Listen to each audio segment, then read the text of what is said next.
look like a whole bunch of petty fools. In some cases, racist fools. In many cases, Dion despising fools.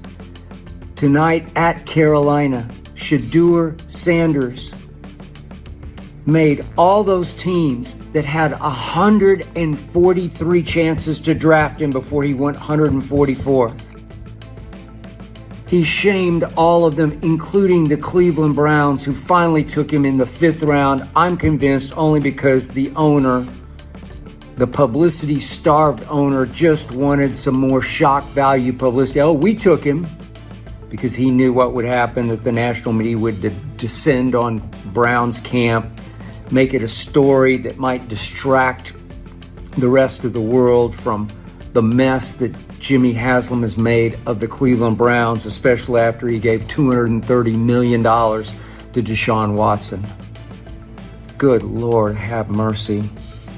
I said before last college season started that Shedeur Sanders should go number 1 overall. It was either he or Travis, 1-2, 2-1, and I would go every time with the quarterback because he is the quarterback. He is him. He is the son of the greatest cornerback and, to me, the greatest athlete ever. Greatness flows through his veins, and I said it all year long. He should go 1 in the draft ahead of Cam Ward. My friend Mel Kiper began to echo, not me, but just echo that emotion, that point of view. I had Mel on my show, the Skip Bayless show, ahead of the draft, and Mel stood tall and strong for Shedeur, preached to my choir, and as I preached to Mel's choir, then Mel went off on draft night when he slid and failed to be taken by the entire National Football League, including Tom Brady's team. What was it, 5 times? Tom Brady's Raiders could have drafted him. You can't tell me that Tom Brady didn't say no to Shedeur. They didn't like his attitude. They didn't like his interviews. And I kept saying, watch the freaking tape. You could just watch it on TV. As you saw again tonight, I was not at all surprised by tonight at Carolina. Shedeur can flat out play the hardest position in sports to play. He can flat out play quarterback with poise and command and touch and accuracy and toughness and clutch toughness. There was no tougher quarterback in America the last 2 years as he played for Colorado with little to no protection the first year and only below average protection last year. Shedeur took a beating and just kept jumping up and making another completion. He led the nation in percentage of completions. He led the nation. And I kept saying, what is not to love about Shedeur? Arm strength? Are you kidding? Did you watch him at Colorado? He has effortless arm strength. He doesn't have like a Josh Allen cannon, but who does? Did Tom Brady? Heck no. Shedeur, sometimes mentored by Tom Brady. I think that was all for show on Brady's part, but sometimes mentored by Brady, actually reminds me of Brady in his feel for playing the position.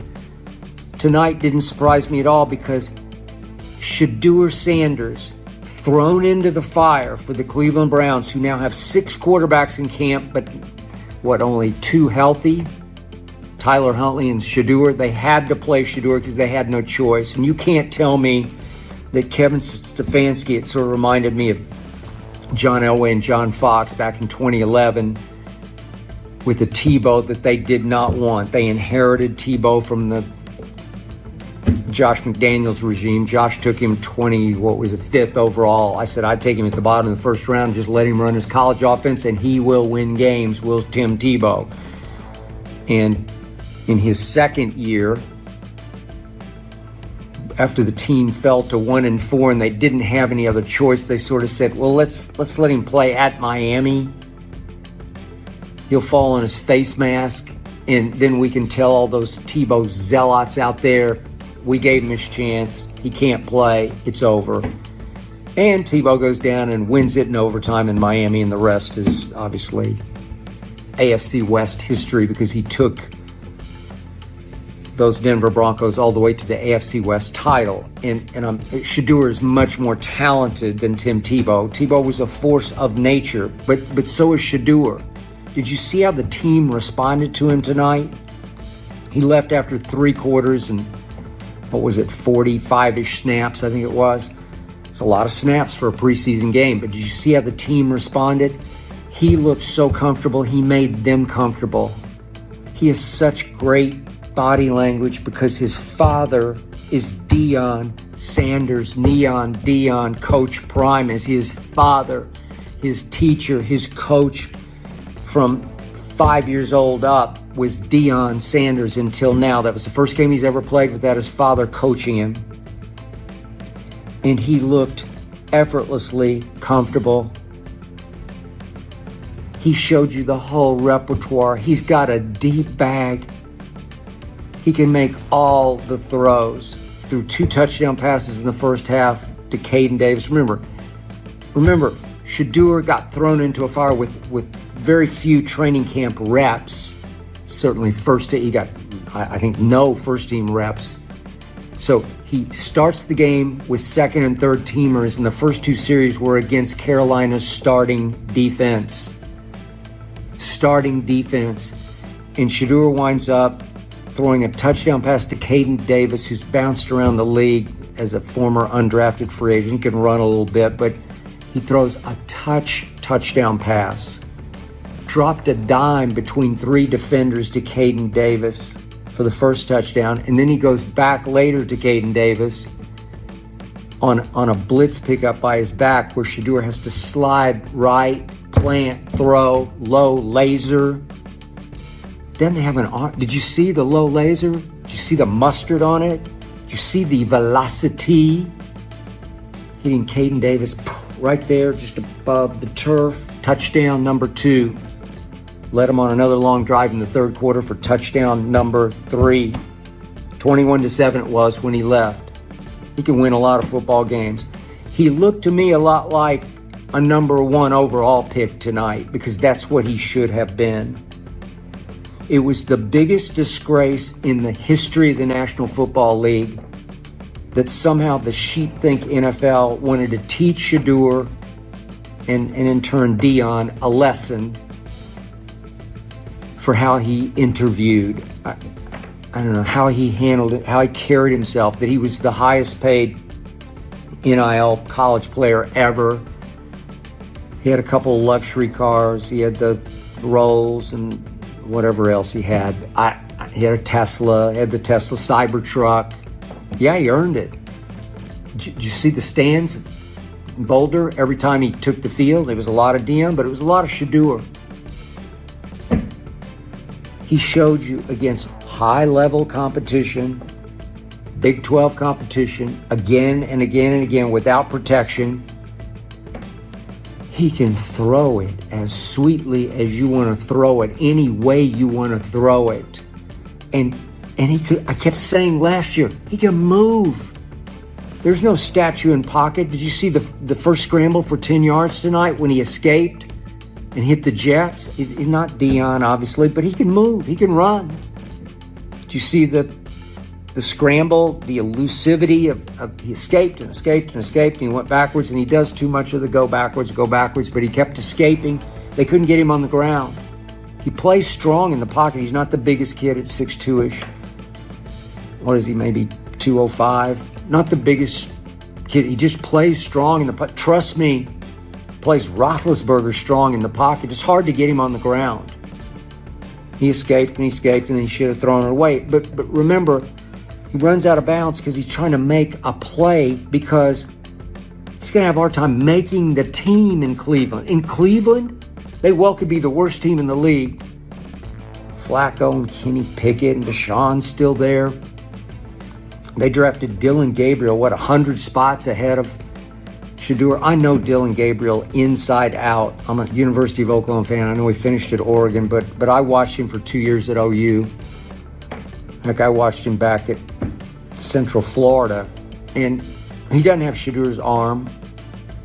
He's not bad. He was a really good college quarterback. Shedeur's going to be a really good pro quarterback if somebody has the guts to give him the shot. If somebody has the guts to go against the now conventional wisdom in the NFL that no, not Deion, not Shedeur, you can't, Deion's going to be involved. And then all the coaches were scared to death.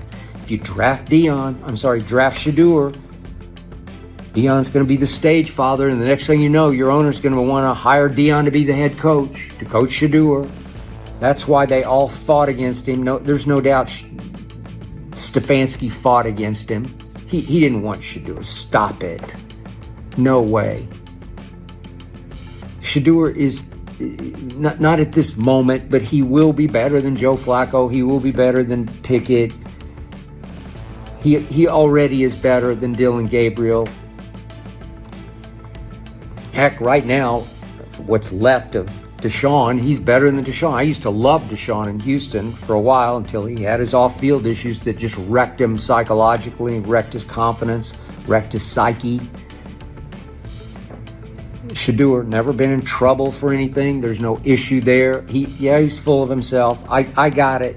And some of his, I heard all the stories, some of the things that he said to some of the teams about how great he's going to be. He just believes it. He grew up that way. Look who his father was. You want to talk about confidence? There's never been a more confident athlete in the history of the world than his father. And his father taught him to be you and be me. Be who I am. Be who we are. You're a Sanders. You came from me. Did you see his entry tonight? His entrance to the, off the bus, up the tunnel at Carolina. He was the Reaper. He had that kid, Tony Brown, was helping him with his entry, carrying the boom box for him, the Reaper's sickle. Yeah. And you see what Deion tweeted. Again, I love that because that's who he is. He wasn't going to shrink up and close up, play their game, play the way that he's supposed to be as a potential franchise quarterback. Nope. He's Shedeur. If he couldn't back it up, I wouldn't back him up. But he can flat out back it up as he did from snap number one. I know he missed a couple throws, not he was going to. But by the third quarter, he's playing with third and fourth stringers. Third and fourth. They're just trying to get through the night. The first preseason game. He backed it up. I love the entrance. I love it. You could tell Njoku talking to Shedeur on the side. You could tell all the quarterbacks like him. He's very likable because he's a good kid. And he will fight on the football field. Maybe he doesn't look, maybe he comes across as a little goofy silly sometimes in his interviews. Listen, you want to talk about clutch?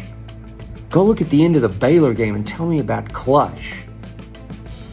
Saw what Wester did last night. Go look at the touchdown pass he caught on whatever it was. One was third down, then they had to repeat it and you had to throw it again. Go look at it. Just clutch tough.